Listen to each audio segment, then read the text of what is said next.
রহমান জান্নাতের টুকরা বাগানে জান্নাতের সামিয়ানার নিচে উম্মতের শ্রেষ্ঠ সন্তান যোগ্য বুজুর্গ উলামা হযরতদের সোহবতে কোরআনের নজবতে আল্লাহ পাক আমাদেরকে আসার বসার উপস্থিত হওয়ার তৌফিক দান করেছেন।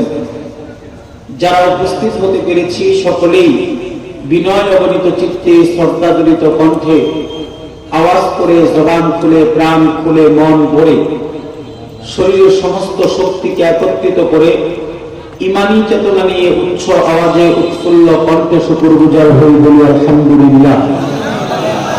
আরো একবার দিনসরে শুকরিয়া আদায় করি বলি আলহামদুলিল্লাহ। মোহতারাম হাজিরিন, যোগ্য বুজুর্গ উলামা হযরত আপনাদের সামনে অত্যন্ত গুরুত্বপূর্ণ নসিহত পেশ করেছেন, আমার পরেও করবেন। আমি আপনাদের সামনে বসে কালামে হাকিম থেকে গুরুত্বপূর্ণ আয়াতে কারিমা নবী পাকের হাদিসের ভান্ডার থেকে মশহুর হাদিস তেলাওয়াত করেছি।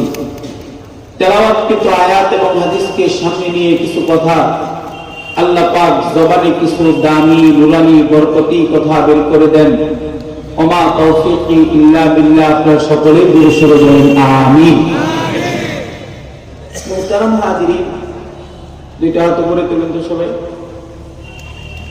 সোজা করেন, সোজা করেন, লম্বা করেন, লম্বা করেন, শুধু কবজিটা নাড়ানো করেন।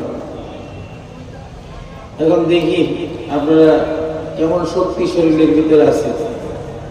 মুসলমানের কণ্ঠে চিৎকার মেরে বলেন আল্লাহু আকবার। এভাবে না চলে দিন, এভাবে। হ্যাঁ, এবার আরো জোরে বলেন আল্লাহু আকবার। আরেকটু জোরে বলেন আল্লাহু আকবার। একসাথে সমস্বরে চিৎকার মেরে বলেন আল্লাহু আকবার। লম্বা আলোচনা নয়, একটু গভীরভাবে খেয়াল করবেন, খুবই গুরুত্বপূর্ণ কিছু কথা। আমরা বললাম গোলাম, আমাদের একজন মুনিব আছে, তিনি কে? সবাই জবানটা ছেড়ে দিয়ে বলেন তিনি কে? আল্লাহ। মুহতারাম হাজিরিন, আমরা পৃথিবীতে যা কিছু দেখতেছি, পৃথিবীর কোনো কিছুই ছিল না। তার মানে পাহাড় পর্বত নদী নালা খাল বিল চন্দ্র সূর্য আসমান জমিন কিছুই ছিল না। তবে একজন ছিলেন, তিনি কে? আল্লাহ ছিলেন। এটা হাদিসে কুদসির ভিতরে আসছে, কুনতু কানজান মাখফিয়ান। আল্লাহ বলেন যে আমি গুপ্ত ভান্ডার ছিলাম, একাই ছিলাম, আর কিছুই ছিল না। ফাআহবাবতু আন আ'রাফা, ইচ্ছা পোষণ করলাম আমি প্রকাশ হই। সুবহানাল্লাহ বলেন না? আমি ইচ্ছা পোষণ করলাম আমার রুবুবিয়্যত, আমার ওয়াহদানিয়্যত, আমার খুলুকিয়্যতকে আমি প্রকাশ করি। তাই ফাখালাকাতুল খালকা, কুল মাখলুকাত সৃষ্টি করলাম। সুবহানাল্লাহ বলেন?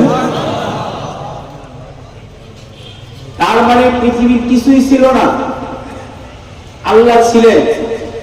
আল্লাহ ইচ্ছা পোষণ করলেন আমি এমন একটা মাখলুক বানাবো যে মাখলুকের সাথে আমার প্রেমের বন্ধন থাকবে। আমি এমন একটা মাখলুক বানাবো যে মাখলুকের সাথে আমার একটা আলাদা ভাবের সম্পর্ক থাকবে। আমি এমন একটা মাখলুক বানাবো যে মাখলুক হবে আমার, আমি হব তার। সেই মাখলুকের নাম কি? মানুষ। তো যার সাথে প্রেম করব, যার সাথে প্রেমের বন্ধন থাকবে, যাকে আমি ডাকবো, যে আমাকে ডাকবে, তাকে কোথায় রাখা যায়, সে কোথায় থাকবে, কি খাবে, কিভাবে চলাফেরা করবে, এই কারণে আমার এই মাখলুকের জন্য আমি 7 আসমান বানাইলাম, 7 জমিন বানাইলাম, চন্দ্র সূর্য তারকারাদি সব কিছু আমি আমার এই মাখলুকের জন্য বানাইলাম। সুবহানাল্লাহ বলেন?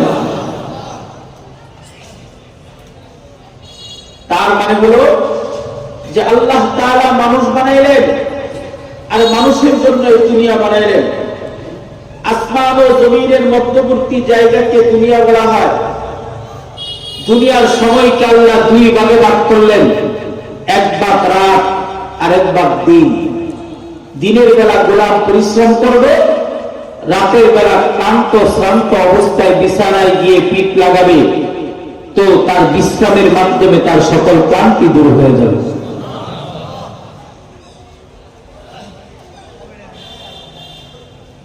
তার মানে পৃথিবীর সব কিছু একমাত্র মানুষের জন্য। পৃথিবীর এই আয়োজন, পৃথিবীর এই সৃষ্টি, পৃথিবীর এই সব কিছু আল্লাহ মানুষের জন্য বানাইলেন।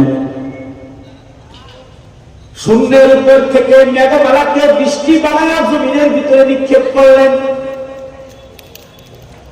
বৃষ্টির পানির মাধ্যমে আল্লাহ জমিনকে উর্বর করে দিলেন।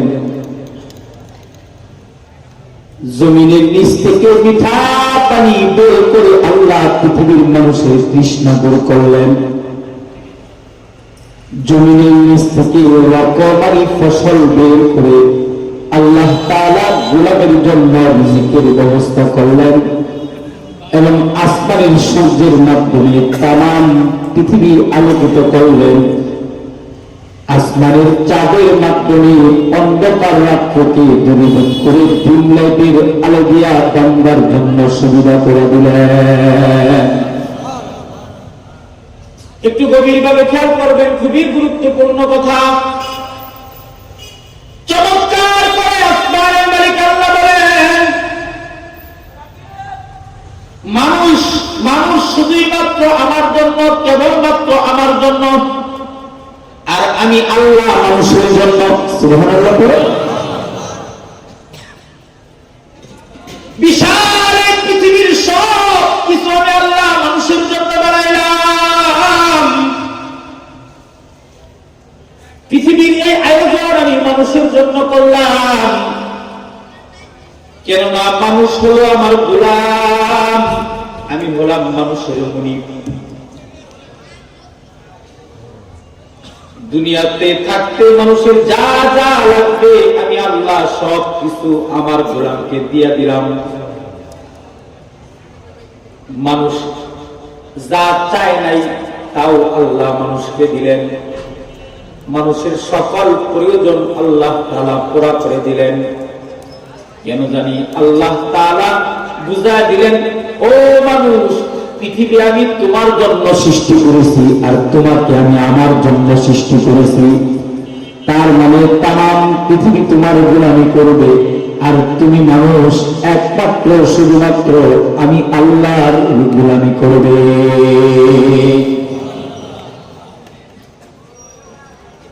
মুহতারাম হাজিরিন, তাম পৃথিবী মানুষের গোলামি করে। গরু দুধ দিয়া মানুষের গোলামি করে, সূর্য আলো দিয়া মানুষের গোলামি করে, বৃষ্টি বর্ষিত হয়ে মানুষের গোলামি করে। এক কথাই তাম পৃথিবীর সব কিছু আল্লাহ মানুষের প্রয়োজনে সৃষ্টি করেছেন, মানুষের দরকারে সৃষ্টি করেছেন, আর মানুষকে আল্লাহ তার গোলামি করার জন্য সৃষ্টি করেছেন। ওমা খালাকাতুল জিন্না ওয়াল ইনসা ইল্লা লিয়াবুদুন। জিন্নাত এবং ইনসান এদের সৃষ্টি একমাত্র আল্লাহর গোলামির জন্য। এ কারণে তাম পৃথিবীর যত মানুষ আছে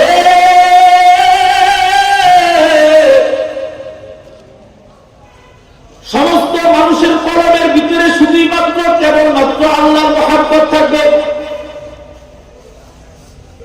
তাম পৃথিবীর ভিতরে 800 কোটি মানুষ বসবাস করে, তার ভিতরে মাত্র 200 কোটি মুসলমান। বাকি যত মানুষ আছে সব কাফের, মুশরিক, বেঈমান, ইহুদি, নাসারা, হিন্দু, বৌদ্ধ, খ্রিস্টান। কথা কোন ঠিক কিনা? 800 কোটি মানুষের ভিতরে শুধুমাত্র 200 কোটি মানুষ মুসলমান, আর 600 কোটি মানুষ হল কাফের, মুশরিক, বেঈমান।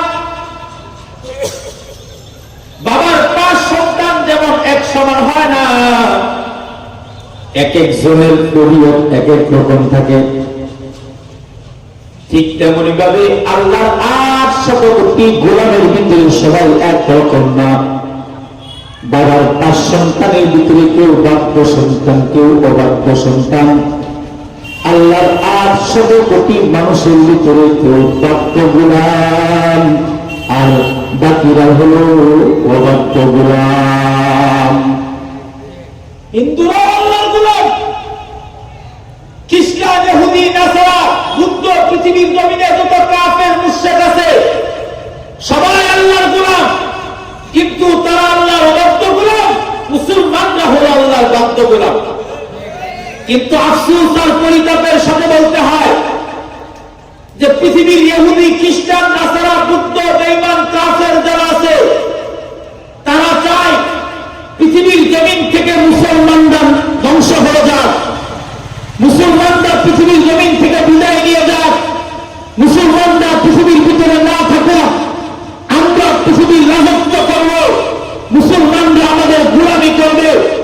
এটা হলো পৃথিবীর কাফের মুশরিক বেঈমানদের কথা। তবে আল্লাহর কসম করে বলি, কোন খ্রিস্টান, কোন ইহুদি, কোন নাসারার জন্য আসমান টিকে নাই।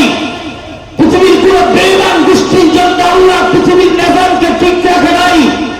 তবে যতদিন জমিনে মুসলমান আছে ততদিন আসমান আর জমিন থাকবে। মুসলমান থাকবে না, পৃথিবীর সমস্ত কাফের মুশরিকদেরকে আসমানের মালিক আল্লাহ ধ্বংস করে দিবে, এটাকে রাখবে না। কেন? ইমানদারের জন্য দুনিয়া, তাওহীদের বিশ্বাস যার কলবের ভিতরে আছে তার জন্য দুনিয়া, কোন কাফের মুশরিক বেঈমানের জন্য দুনিয়া নয়। কথা বলেন ঠিক কিনা? একটু ভালো করে বোঝার চেষ্টা করবেন। পৃথিবীর কাফের মুশরিক বেঈমানরা চায় মুসলমানরা তাদের গোলাম হয়ে থাকবে, কিন্তু এই কপাল কোরআন দৃষ্টিগুলো জানে না। মুসলমান আছে বলেই তারা সূর্যের আলো পায়, মুসলমান আছে বলেই এখনো তারা পৃথিবীতে বসবাস করতে পারতেছে। তবে আশ্চর্যের খবর হলো মুসলমান নিজেকে নিজে চেনে না, মুসলমান তার পরিচয়টা ঠিক মতো এখনো পর্যন্ত জানে না। মুসলমান হলো বীরের জাতি, মুসলমান এরা ভয় পাওয়ার জাতি না, এরা ঈমান বিক্রি করার লোক না, ইসলাম বিক্রি করার লোক না। পৃথিবীর বেঈমান গুলো চাই মুসলমানদেরকে কাফের বানাতে, মুসলমানকে কল্লা দিব, ইসলাম দিব না। কথা বলে না, কথা বলে না। রক্ত দিব মাগার ইসলাম দিব না। কেননা ইসলাম আমার অস্তিত্বের ভিতরে লুকিয়ে আছে। যতদিন ইসলামের উপর আছি ততদিন আমি আল্লাহর সাথে আছি। যখন আমি ইসলাম থেকে বের হয়ে যাব তখন আমি আল্লাহর কাছ থেকেও বের হয়ে যাব। এ কারণে মুহতারাম হাজিরিন, যারা মুসলমান, যারা ঈমানদার, তাদের কলবের ভিতরে শুধুই মাত্র কেবলমাত্র সবচেয়ে বেশি মহব্বত থাকবে কার? একসাথে চিৎকার মেরে বলেন, কার মহব্বত করবে থাকবে? কার কার কার? যারা ঈমানদার তাদের কলবের ভিতরে আল্লাহর মহব্বত থাকবে, সবচেয়ে বেশি মহব্বত, আল্লাহর প্রেম, আল্লাহর ভালোবাসা থাকবে। কিন্তু আফসোস, মুসলমানের কলবের ভিতরে নেতার মহব্বত আছে, দলের মহব্বত আছে, মার্কার মহব্বত আছে, আল্লাহর মহব্বত নাই। কথা বল না, কথা বল না। দলের লিগে অনেক কিছু করতে পারে কিন্তু ইসলামের জন্য কিছু করতে পারে না। নেত্রীর জন্য অনেক কিছুই করে কিন্তু আল্লাহর জন্য কোনো কিছুই করে না। তার মানে বোঝা গেল আল্লাহর মহব্বতের চাইতে নেতার মহব্বত বেশি, নেত্রীর মহব্বত বেশি। কিন্তু আল্লাহর ফরমান, যারা ঈমানদার তাদের কলবের ভিতরে শুধুমাত্র আল্লাহর মহব্বত থাকবে। মুহতারাম হাজিরিন, যতক্ষণ না পর্যন্ত আমাদের কলবের ভিতরে আল্লাহর মহব্বত, আল্লাহর ভালোবাসা সবচেয়ে বেশি না থাকবে ততক্ষণ পর্যন্ত আমরা থাকি মুসলমান হতে পারবো না। আযান আমাদেরকে মসজিদ পর্যন্ত আনতে পারে না, ইসলামের হাত ডাক আমাদেরকে মাঠে নামাইতে পারে না। কোরআনের মহব্বত আমাদেরকে মাথায় টুপি তোলা দিতে পারে না, তাহলে বুঝতে হবে আমরা কিসের মুসলমান? এখনো পর্যন্ত পরিপক্কভাবে পরিপূর্ণ মুসলমান হতে পারি নাই। যে বলেন ঠিক না ঠিক? স্বাধীনতার পর থেকে নিয়ে আজ পর্যন্ত আমার এই 18 কোটি মুসলমানের দেশে হিন্দু এবং মুসলমান দাঙ্গা হাঙ্গামা লাগে নাই। কথা বল, আপনি আমার কথা বুঝতেছেন তো নাকি? আপনাদের কথার উপর আমার কথা আসবে, একটু খেয়াল করে। স্বাধীনতার পর থেকে নিয়ে আজ পর্যন্ত কোন মুসলমান হিন্দুর পূজা মণ্ডপে আক্রমণ করে নাই, অথবা হিন্দুদের ধর্মীয় কোন উৎসবের উপর মুসলমানের কোন ক্ষোভ বা কোন ক্রোধ প্রকাশ হয় নাই। তার মানে এই 18 কোটি মুসলমানের দেশে হিন্দু, বুদ্ধ, খ্রিস্টান ভাই ভাই হয়ে একসাথে চলাফেরা করতেছে। এদের ভিতরে কোন ঝগড়া নাই, কোন ফাসাদ নাই। আফসোসের সাথে বলতে হয় এই 56,000 বর্গ মাইলের ভিতরে 95% মুসলমান আর 5% বিভিন্ন ধর্মাবলম্বী একসাথেই চলাফেরা করে, কোনো ঝামেলা নাই, কোনো সমস্যা নাই। কিন্তু আমেরিকাতে 1966 সালে আবিষ্কৃত ইসকন নামক উগ্রবাদী সন্ত্রাসী সংগঠন হিন্দু এবং মুসলমানদের ভিতরে দাঙ্গা বাজিয়ে বাংলার শান্ত পরিবেশকে অশান্ত করার পায়তারা করতেছে। পরিষ্কার ভাষায় বলতে চাই, আমার এই লাল সবুজের দেশে ইসকন নামক উগ্রবাদী সন্ত্রাসী সংগঠনকে বয়কট করতে হবে, বয়কট করতে হবে। আমার এই দেশের ভিতরে ইসকনকে নিষিদ্ধ করতে হবে। ইসকন নামক বহির্বিশ্বের কাফের মুশরিকদের বানানো এবং তাদের সাজানো ইসকন নামক সংগঠন আমার দেশের মুসলমানদের ঈমান নষ্ট করবে, হিন্দু আর মুসলমানের ভিতরে দাঙ্গা বাজিয়ে দেশের পরিস্থিতিকে গরম করে তুলবে। পরিষ্কার ভাষায় বলতে চাই, 18 কোটি মুসলমান প্রয়োজনে আরেকবার উহুদ আর বদর কায়েম করবে, কিন্তু বাংলার জমিনে ইসকন নামক উগ্রবাদী সংগঠনকে নিষিদ্ধ করতে হবে, নিষিদ্ধ করতে হবে।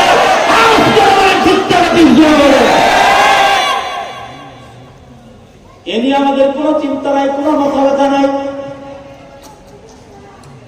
ইমান খাওয়ার জন্য চতুর্দিক দিয়ে হামলা, কিন্তু আমাদের পেরেশানি নেই। আমাদের ইমানকে নষ্ট করার জন্য চতুর্দিক দিয়ে চতুর্মুখী ষড়যন্ত্র চক্রান্ত, আমাদের কোনো চিন্তাই নেই। বেঈমানগুলো দেখলো যে মুসলমানদেরকে মেরে ফেললে তারা শহীদ, আর বাইসা থাকলে গাজী। এদেরকে মারা যাবে না, বাঁচায় রাখতে হবে, তবে তিলে তিলে তাদের ইমানটা নষ্ট করতে হবে। বর্তমানে পৃথিবী শাসন করতেছে ইহুদি, খ্রিস্টান, নাসারারা, কথা কোন ঠিক কিনা? তারা যেমনে ঘুরাইতেছে এই পৃথিবীর দেশগুলো সেমনি ঘুরতেছে। 16 বছর পর্যন্ত এদেশের মানুষ নির্যাতিত ছিল, নিষ্পেষিত ছিল, জুলুম আর নির্যাতনের ভিতরে ছিল। গাম জরা পরিশ্রমের টাকা পেশিবাদী সরকার মানুষের কাছ থেকে ছিনায় নিয়ে বিদেশে পাড়ি জমাইছে।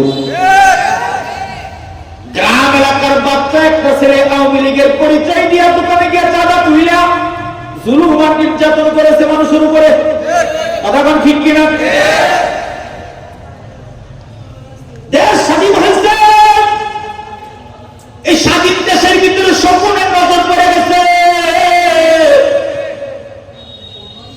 ইহুদি খ্রিস্টানদের বিভিন্ন ধরনের স্লোগান মুসলমানদের ভিতরে ঢুকে গেছে। কিভাবে? বলে মুসলমানদেরকে যদি মেরে ফেলা হয় তাহলে জান্নাতে চলে যাবে, আর মুসলমানদেরকে যদি বাঁচায় রাখা হয় তাহলে আমরা বিপদে পড়ব। কি করা যায়? বলে তিলে তিলে এদেরকে শেষ করে দাও। বলে কিভাবে তিলে তিলে শেষ করা যায়? বলে এদের সবচেয়ে দামি অস্ত্রের নাম হলো ঈমান। ঈমান এমন একটা অস্ত্রের নাম যে অস্ত্রের সাথে তরবারির মোকাবেলা চলে না, যে অস্ত্রের সাথে এতেল বোমার মোকাবেলা চলে না, যে অস্ত্রের সাথে এরকম পারমাণবিক অস্ত্রের মোকাবেলা চলে না, যে অস্ত্রের সাথে যুদ্ধের বিমানের মোকাবেলা চলে না, ইমান এমন একটা অস্ত্রের নাম যেখানে আল্লাহর তাওহীদের আগুন দাউ দাউ করে জ্বলতেছে। এই আগুনে যারা হাত রাখে তাদের হাত পুড়ে যায়, চোখ দিয়া তাকাইলে চোখগুলো একবারে অন্ধ হয়ে যায়। বলে ঈমান কিভাবে নষ্ট করা যায়? বলে এক কাজ করো, এই ছোট্ট একটা দেশ ৫৬,০০০ বর্গ মাইলের একটা দেশ, ৬৮,০০০ গ্রাম নিয়ে একটা দেশ, এই দেশের মানুষের রক্তের ভিতরে হারাম ঢুকায় দাও। এদেরকে মারা যাবে না, কি করতে হবে? বলে এদের রক্তের ভিতরে হারাম ঢুকাও। এরা যখন হারাম খেতে খেতে তাদের দেহটা নাপাক হয়ে যাবে, তখন তাদেরকে টাকা দিয়ে কিনা যাবে, তাদেরকে হিন্দু বানানো যাবে, খ্রিস্টান বানানো যাবে, কাদিয়ানি বানানো যাবে। এ কারণে সমাজে সমাজে হারাম ঢুকাও। বলে কিভাবে? বলে এনজিও নামক সংস্থার মাধ্যমে বিভিন্ন শাখা প্রশাখা গ্রামে গঞ্জে ঢুকিয়ে দাও। তারা ঋণ নিয়ে সেখানে কিস্তির মাধ্যমে যখন জীবন চালাইতে থাকবে, আস্তে আস্তে তাদের রক্তের ভিতরে হারাম ঢুকে যাবে। এ কারণে আমি আমার বক্তব্যের ভিতরে পরিষ্কার করে বলি যে আমার এই স্বাধীন দেশের ভিতরে যতগুলো এনজিও সংস্থা আছে, আশা প্রাণের নামে বেমানের যে সমস্ত সংস্থাগুলো আছে, এরা আদৌ মুসলমানের ভালো চায় না।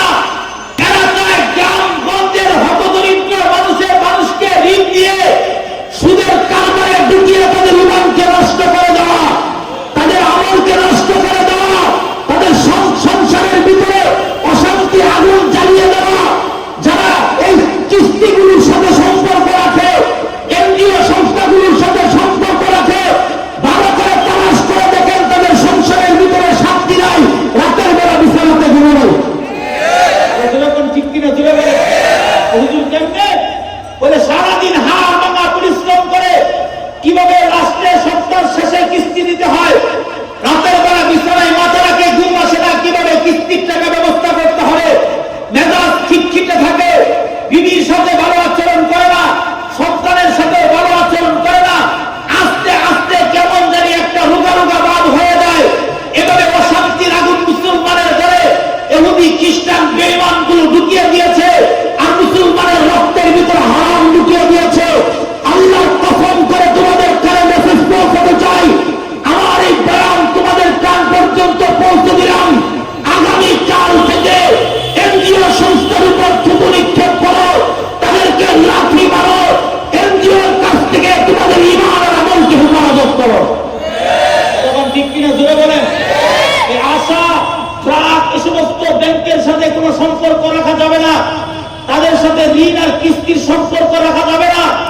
আপনি অল্প দিনের জন্য দুনিয়াতে এসেছেন, দুনিয়া কামাই করার জন্য নয়, দুনিয়া বানানোর জন্য নয়, এই দুনিয়াতে আল্লাহর সাথে সম্পর্ক করে আল্লাহর জান্নাতে যাওয়ার জন্য। আর জোরে বলেন ঠিক না? ঠিক জোরে বলেন। এটা হলো ১ নম্বর বিষয়। আমি কয়েকটা বিষয়ে কথা বলবো, আমার সময় একেবারে কম, অনেক দূরে যেতে হবে। ২ নম্বর কথা, সেটা হলো যে আমার এই দেশের ভিতরে যতগুলো মুসলমান আছে, সমস্ত মুসলমানের আকীদা বিশ্বাস এবং তাদের দৃঢ় ঈমান হলো আমার নবী শেষ নবী, আমার নবীর পরে কোনো নবী নাই। ঠিক কিনা? আমরা তো গোটা বাংলাদেশে যাই, কথা বলি, আমরা পরিস্থিতি জানি। এমন এমন অঞ্চলে গিয়ে আমরা বয়ান করি, যেখানে গিয়ে দেখি খ্রিস্টান মিশনারিরা মুসলমানদের উপর মেহনত করে তাদেরকে খ্রিস্টান বানায় ফেলেছে। আমরা এমন এমন এলাকায় যাই, গিয়ে দেখি যে মুসলমানদেরকে ওজন বরাবর টাকা দিয়ে তাদেরকে কাদিয়ানি বানিয়ে ফেলতেছে, অথবা বিভিন্ন সংস্থা এসে তাদেরকে সহযোগিতা করে তাদের সন্তানদেরকে লেখাপড়ার সমস্ত দায়িত্ব, টাকা পয়সার খরচপাতি নিয়ে তাদেরকে খ্রিস্টান বানানোর পায়তারার ষড়যন্ত্র করতেছে। আমি আমার প্রত্যেকটা বয়ানের ভিতরে স্লোগানটা রাখি যে আমরা মুসলমান, আমাদের আল্লাহ তিনি আমাদের রব, তিনি আমাদের প্রভু, আর আমাদের পয়গম্বর, আমাদের রাসূলুল্লাহ, তারপরে কোন নবী নাই। আল্লাহর কসম করে বলি, এক আল্লাহর তাওহীদকে বিশ্বাস করেছি, মুহাম্মদুর রাসূলুল্লাহ রিসালাতকে বিশ্বাস করেছি। এ কারণে আমাদের কলবের ভিতরে আল্লাহর মহব্বত, নবীর মহব্বত পৃথিবীর সবচাইতে বেশি। সুতরাং কেউ যদি আবার আল্লাহর তাওহীদের উপর আক্রমণ করে, আমি আমার গর্দান দিতে দ্বিধাবোধ করব না। আর কেউ যদি আমার নবীর খতমে নবুওতের উপর আক্রমণ করে, আল্লাহর কসম করে বলি, শরীরের সবটুকু রক্ত বিলিয়ে দিব, নবীর অপমান সহ্য করব না।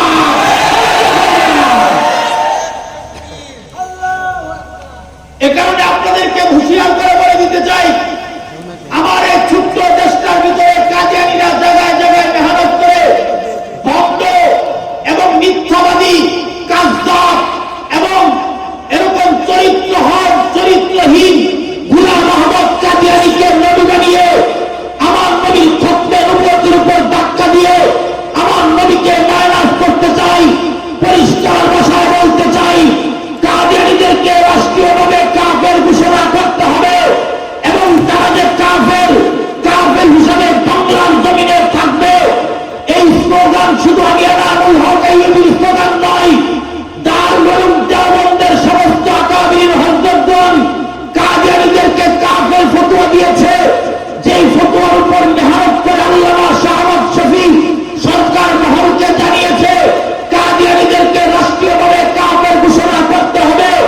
তারা এটাকে প্রক্ষেপ করে নাই।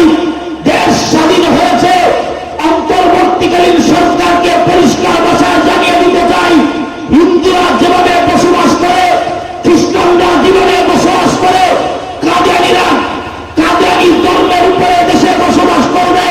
তারা মুসলমান দাবি করতে পারবে না।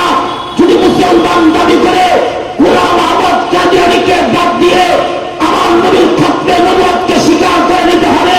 যদি স্বীকার না করা হয়, পরিষ্কার ভাষায় বলতে চাই, রাষ্ট্রীয়ভাবে কাদিয়ানীদেরকে কাফের ঘোষণা করতে হবে, কাফের ঘোষণা করতে হবে। আমার এতটুকু আলোচনা যদি আপনারা বুঝে থাকেন, তাহলে আপনারা এক বাক্যে বলবেন কাদিয়ানীরা কি? আর জোরে বলেন কাদিয়ানীরা কি? সে বলে না সেও কাফের। কথা কয় না, কাদিয়ানীরা কাফের, এতে কোনো সন্দেহ নাই। কেউ সন্দেহ করলে সেও কাফের। কাদিয়ানীদের ব্যাপারে যারা মুখ না খুলবে তারাও কাফের। কাদিয়ানীদের ব্যাপারে যারা চুপ থাকবে তারাও কাফের। কাদিয়ানীদের ব্যাপারে সংসদের মতো জায়গায় দাঁড়িয়ে কেউ যদি সাফাই চায়, হতে পারে সে মন্ত্রী, হতে পারে সে এমপি, সেও কাফের। কাদিয়ানীদের ব্যাপারে কেউ যদি এমন কথা বলে, ভেবে চিন্তে দেখে নেই, বুঝতে হবে বিনা হিসাবে কাফের। জুড়ে বলেন কাদিয়ানীরা কি? জুড়ে বলেন, জুড়ে বলেন। আর একটু জুড়ে বলতে হবে কাদিয়ানীরা কি? জুড়ে বলেন। হাজিরিন, অল্প সময়ের জন্য দুনিয়াতে এসেছো, তোমার কলবের ভিতরে সবচেয়ে বেশি মহব্বত আল্লাহ এবং তার রাসূলের থাকতে হবে। সাহাবা একরাম নবীর মহব্বতে জীবন দিয়েছে, সাহাবা একরাম নবীর মহব্বতে তাজা রক্ত বিলাইছে, সাহাবা একরাম নবীর প্রেম সাগরে ডুব দিয়ে নিজের কল্লা পর্যন্ত দিয়ে দিয়েছে। আমরা আবু বকরের উত্তরসূরি, আমরা ওমর ইবনে খাত্তাবের উত্তরসূরি, আমরা উসমান ইবনে আফফানের উত্তরসূরি। আমরাও আমাদের নবীকে ভালোবাসি। কাদিয়ানী দৃষ্টি যদি আমার নবীর খতমে নবুওতকে না মানে, তাহলে তারা কাফের। আর যদি মেনে নেয়, তাদেরকে স্বাগতম। পরিষ্কার ভাষায় বলতে চাই, বাংলার জমিনে কাদিয়ানীদেরকে কাফের ঘোষণা করতে হবে। যদি কাফের ঘোষণা করা না হয়, তাহলে 2013 সালে যেমন ছাত্রা কায়েম হয়েছে, আমাদের মুরব্বীদের নেতৃত্বে আরেকটা ছাত্রা চত্বর কায়েম হবে, আরেকটা ভবন কায়েম হবে, আরেকটা মুহুর কায়েম হবে। আরো জোরে বলেন ঠিক না বেঠিক? জোরে বলেন। মুসলমানের কণ্ঠে জোরে বলেন ঠিক না বেঠিক? এ কারণে আমার বক্তব্যের কথা বলে, তার কাদিয়ানীরা কাফের। ইসকনকে বাংলার জমিনে নিষিদ্ধ ঘোষণা করতে হবে। এনজিও সংস্থাগুলোকে ঝাড়ু পিটা করে বাংলার জমিন থেকে বিদায় করতে হবে। এটা যদি না করা হয়, আমাদের ইমানের ভিতরে ভেজাল ঢুকে যাবে। আমরা আল্লাহর প্রেম আর ভালোবাসা কলবে লালন পালন করতে পারবো না। যেরকম ঠিক কিনা ছেলে বলে, আমরা এটা পারি না। কোন কারণে? কারণ একটাই, আমাদের দিলের ভিতরে আল্লাহর মহব্বত, নবীর মহব্বত কম। একটু ভালো করে বোঝার চেষ্টা করবেন। প্রত্যেকটা সাহাবীদের কলমের ভিতরে আল্লাহর প্রেম ছিল, আল্লাহর মহব্বত ছিল। আব্বাজান আদম থেকে শুরু করে পয়গম্বর ঈসা পর্যন্ত যত নবী দুনিয়াতে আসছে, প্রত্যেকটা নবীর কলমের ভিতরে আল্লাহর মহব্বত ভালোবাসা ছিল। পৃথিবীতে কোন নবী দুনিয়ার জমিনে বাড়ি গাড়ি পদবীর জন্য আসে নাই, বরং প্রত্যেকটা নবী দুনিয়াতে আসছে একমাত্র আল্লাহ গুলা মানুষকে আল্লাহর সাথে সম্পর্ক করা দেওয়ার জন্য। যারা আগুন পূজা করে, যারা প্রতিমা পূজা করে, যারা মূর্তি পূজা করে, তাদেরকে টান দিয়া আল্লাহর কদমে ফিরিয়ে দেওয়ার জন্য। সমস্ত পয়গম্বরের স্লোগান ছিল এটা, এই পাহাড় পূজা করা যাবে না, পাথর পূজা করা যাবে না, আগুন পূজা করা যাবে না, প্রতিমা পূজা করা যাবে না, মূর্তি পূজা করা যাবে না। পূজা যদি করতে হয় একজনের করতে হবে। চিৎকার মেরে ডাক দেওয়া বলেন তিনি কে? মুসলমানের কণ্ঠ চিৎকার মেরে ডাক দেওয়া বলেন আমাদের মালিককে। আরেকটু জোরে সমস্যা চিৎকার মেরে ডাক দেওয়া বলো আমার রবকে। হাত দুইটা উঠে একটু জোরে সুরে বলো আল্লাহু আকবার, জোরে বলো আরেকবার বলো আল্লাহু আকবার। একসাথে ডাক দেওয়া বলো ইয়া আল্লাহ, আর জোরে বলো ইয়া আল্লাহ, আল্লাহু আকবার, আর জোরে বলো আল্লাহু আকবার। জমিনের ভিতরে যত পয়গম্বর আসছে, সমস্ত পয়গম্বর আল্লাহর মহব্বত আর ভালোবাসা নিয়ে দুনিয়াতে আসছে।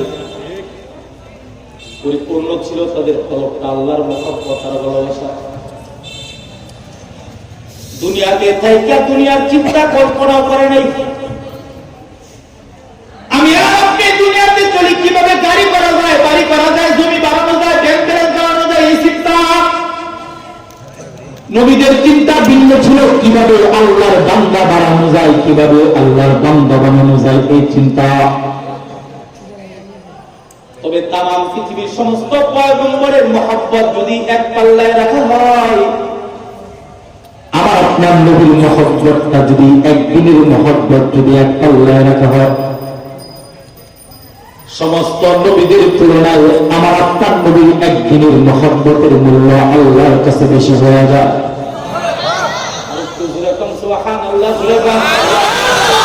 আব্বাজান আদম থেকে শুরু করে ঈসা পয়গম্বর পর্যন্ত যত নবী আছে,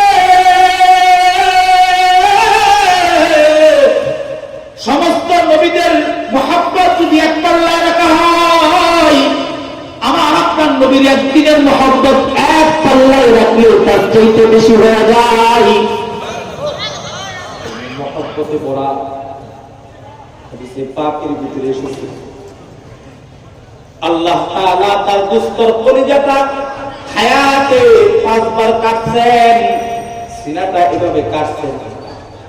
জিবরাইল আমিন এসে কাটছেন, কাইটা ভিতর থেকে রূহটা টান মেরা বের করছেন। জমজমের পানি দিয়া দইছেন, হাউজে কাউসারের পানি দিয়া দইছেন, মুছছেন, আবার সেটা সেখানে ফিটিং করে দিবেন। কেমন জানি আল্লাহ বুঝাই, দুষ্ট তোমার কলবের ভিতরে আমি থাকবো আর কেউ না। স্ত্রী যেমন তার স্বামীর দিলের ভিতরে অন্য মেয়ের মহব্বত দেখতে পায় না, দেখলে তার ভালো লাগে না। স্বামী যেমন স্ত্রী যদি অন্য পুরুষের সাথে কথা কয়, তার গয়রতের ভিতরে লেগে যায়। ঠিক তেমনি ভাবে গোলাম যদি তার কলবের ভিতরে আল্লাহ যদি তো অন্য কাউরে রাখে, তো আল্লাহর গৌরবের ভিতরে লেগে যায়। আল্লাহ তাআলা মাইন্ড করে ফেলায়, আল্লাহ তাআলা কষ্ট পায়। কেমন জানে আল্লাহ ডাক দিয়া কয়, গোলাম কি না দিছি তোরে, তোর জন্য এই আয়োজন করলাম, আমি বাদ দিয়া কপাল কারে দেয়, আমি বাদ দিয়া কারে চিন্তা করস, আমি বাদ দিয়া কারে ডাকস। তোর নেতা কিছু না, তোর মার্কা কিছু না, তোর নেত্রী কিছু না, সবাই কিন্তু আমি আল্লাহ। আর জোরে কন্যা, জোরে কন্যা, সবাই কেউ কেউ কেউ কেউ কেউ কেউ কেউ বলেন, একসাথে ডাক দেয়া বলেন কেউ কেউ কেউ আল্লাহ, আর কেউ না, আল্লাহ। এ কারণে আমার নবীর একটা চিত্রের দিকে তাকায় দেখেন কি পরিমাণে মহব্বত আর ভালোবাসা। আল্লাহর প্রতি আমার আপনার নবী ছিল। কোন একটা গোষ্ঠীকে দাওয়াত দিতে গেছেন, বলছেন বলো লা ইলাহা ইল্লাল্লাহ মুহাম্মাদুর রাসূলুল্লাহ। কিন্তু বেঈমান গোষ্ঠীগুলো নবীকে চিনে নাই, নবীকে বোঝে নাই। ইত্তাকাল নিক্ষেপ করে নবীর কবি কপাল ফাঁকা দেয় যে দেহের ভিতরে মশা মাছি বসা হারাম। যার চেহারা এত সুন্দর করে বানাইছেন, এত সুন্দর করে বানাইছেন, পৃথিবীর আর কাউকে এত সুন্দর করে বানায় নাই। দুনিয়ার শুরু থেকে নিয়ে কিয়ামত পর্যন্ত যত মানুষ পৃথিবীতে আসবে, আমার নবীকে আল্লাহ এত সুন্দর করে বানাইছে, পৃথিবীর আর কাউকে বানায় নাই। সুবহানাল্লাহ। কাজ সুন্দর করে আমার আপনার নবীকে বানায়া নবীর চেহারার উপরে একটা পর্দা মেরে দিছেন। মাঝে মাঝে আল্লাহ সেই পর্দাটা তুলছেন, তো চাঁদের আলো সেখান থেকে প্রকাশ পাইছে। কোন কোন সাহাবী নবীর সেই সৌন্দর্য, আসল সৌন্দর্য দেখে বানাইছে। আর কি চাঁদ দিয়ে ডাক দিয়ে আল্লাহর কসম, একবার চাঁদের দিকে তাকাই, আরেকবার আমার নবীর চেহারার দিকে তাকাই, আল্লাহর কসম চাঁদের চাইতে আমার নবীর সুন্দর বেশি। আর আজকে বলছেন সুবহানাল্লাহ। সুন্দর করে বানাইছে যে নবী আঙ্গুল দিয়া ইশারা করলে চাঁদ দ্বিখণ্ডিত হয়ে দুই জায়গায় পড়ে যায়। মৃত পুঁইশাক নবী সেজদা দিচ্ছেন, মাথার উপরে কাফেররা ঢেলে দিছে, পচা দুর্গন্ধ বের হচ্ছে। কোন এক কাফের ডাক দিয়ে কয়, আব্দুল্লাহর বেটা মুহাম্মদ, এই পচা পুঁইশাক যদি জীবিত হয়ে তোমার নবী স্বীকার করে, আমরাও স্বীকার করব। নবীজি তাকাইতে দেরি হয়, পচা পুঁই শাকটা জীবিত হয়ে মানুষের বাসায় নবীকে নবী স্বীকার করতে দেরি করে না। পাহাড়ের পাদদেশ দিয়ে হেঁটে যাচ্ছেন, এক কাফের সাথে নবীর দেখা। কাফের ডাক দিয়ে কয়, মুহাম্মদ তুমি নিজের নবী দাবি করো। ওই যে পাহাড়ের উপরে একটা গাছ দেখা যায়, হাইটা হাইটা যদি তোমার সামনে দাঁড়ায় তোমারে যদি নবী স্বীকার করে, তাহলে আমি তোমারে নবী মেনে নিব। নবীজি গাছটার দিকে তাকাইতে দেরি, হাইটা হাইটা নবীর সামনে দাঁড়ায় নবীজিরে নবী স্বীকার করতে দেরি করে নাই। একদিন নবীজি এক জায়গায় শুয়ে আছেন। নবীদের চোখ ঘুমায় কিন্তু দিল ঘুমায় না। তিরমিজি শরীফ খুললে পাবেন নবীজি একদিন শুয়ে আছেন। এমন সময় একটা গাছ মানুষের মতো হাইটা হাইটা নবীর চেহারার উপরে তার ডালপালাগুলো মেলায় বেড়েছে। সাহাবীটা দেখছে, দেখা মাত্র ওই গাছটা আবার হাইটা হাইটা তার আপন জায়গায় চলে গেছে। আল্লাহ নবীকে জিজ্ঞেস করো, ও আল্লাহর নবী, কি দেখলাম কি দেখছো? বলে দেখলাম গাছ হাইটা হাইটা আইসা আপনার সামনে দাঁড়া, আপনার শরীরের উপর তার ডালপালাগুলো বিছা বললো, ছায়া দিল, আবার চলে গেল। নবীজি ডাক দেয়া কই, সাহাবী 40 বছর যাবত ওই গাছটা আল্লাহর কাছে দোয়া করতেছে আমারে দেখবে। আমি শুয়েছিলাম, গাছটা হাইটা হাইটা আইসা আমারে দেখলো, মন ভরা দেখলো, দেখা শেষ হয়েছে, আবার হাইটা হাইটা তার আপন জায়গায় চলে গেছে। চিন্তা করেন আমার নবীর সৌন্দর্য কেমন। যার গাম থেকে খুশবু বের হয়, আমার আপনার নবীর গাম থেকে খুশবু বের হয়। আমার আপনার নবীর সৌন্দর্য কেমন, মুজিজা কেমন। আমার আপনার নবী যদি পাতিলের ভিতরে থুতু নিক্ষেপ করে, সেটার ভিতরে বরকত জারি হয়ে যায়। বাচ্চা ছাগলের উলানের ভিতরে হাত রাখলে কোরআনটা যদি একটু সুন্দর হয়ে যায়, কি পরিমাণে বরকত আর কি পরিমাণে মুজিজা আল্লাহ তাআলা আমার আপনার নবীকে দান করেছেন। খন্দকের যুদ্ধের একটা ঘটনা আমি আপনাদেরকে শোনাই। খন্দক যুদ্ধের ধাওয়া হয়ে গেছে,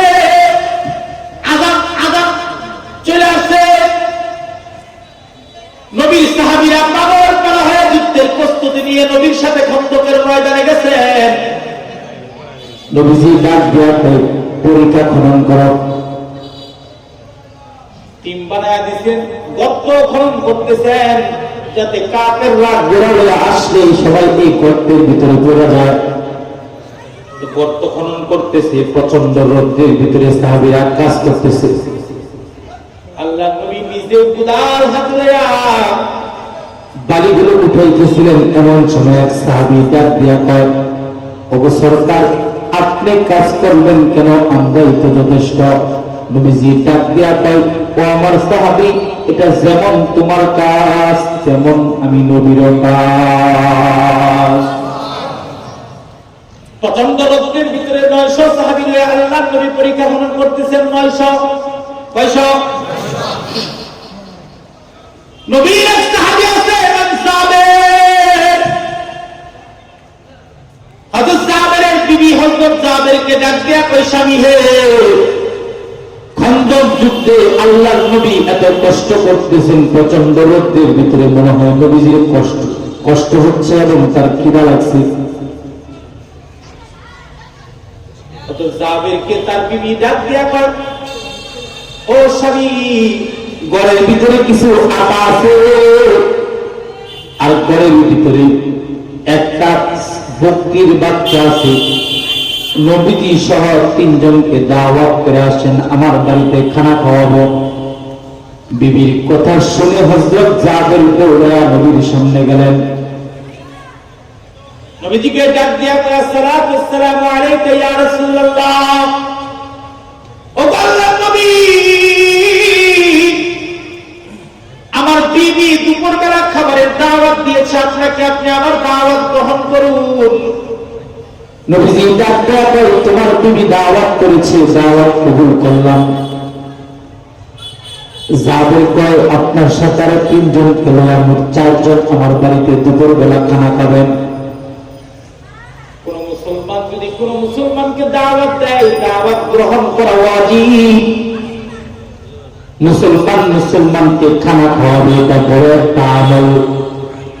যে ঘরের ভিতরে মেহমান বেশি আসে, মেহমানের আশা দেওয়া থাকে, আল্লাহ তাআলা জিন্দেগিতে এই ঘরের ভিতরে কোনোদিন অভাব দেয় না। মেহমান তো আসে না, তো মেহমান দরকার পড়ে আসে, ফেরেশতাদেরকে নিয়ে আসে। আল্লাহ তাআলা অজানা জায়গা থেকে মেহমানদেরকে মেহমানদারি করার ব্যবস্থা করে দেয় এবং ঘরের লোকেরাও এই কারণে ভালো ভালো খাইতে পারে। আমাদের সমাজের ভিতরে কিছু লোক আছে, হার কিপটা, মেহমান দেখলেই ভয় পায়। মেহমানকে খানা খাওয়ানো, মেহমানকে আপ্যায়ন করা, মেহমানকে শ্রদ্ধা করা, মেহমানকে ভালো বিছানায় বসতে দেওয়া নবীর সুন্নাত। যারা করে, মেহমানকে যারা কদর করে তাদের ঈমান মজবুত হয়, মেহমানকে যারা কদর করে তাদের রিজিকে বরকত হয়, মেহমানকে যারা সম্মান করে আল্লাহ তাদের সম্মান বাড়ায় দেয়। হযরত সুবহানাল্লাহ। হাবিবে কিবরিয়া হযরত জাবেরকে ডাক দিয়া কই, জাবের, 4 জন তোমার বাড়িতে দাওয়াত গ্রহণ করলাম, যাও যাও রান্না বান্নার কাজ শুরু করে দাও। জাবের বাড়িতে গেলেন।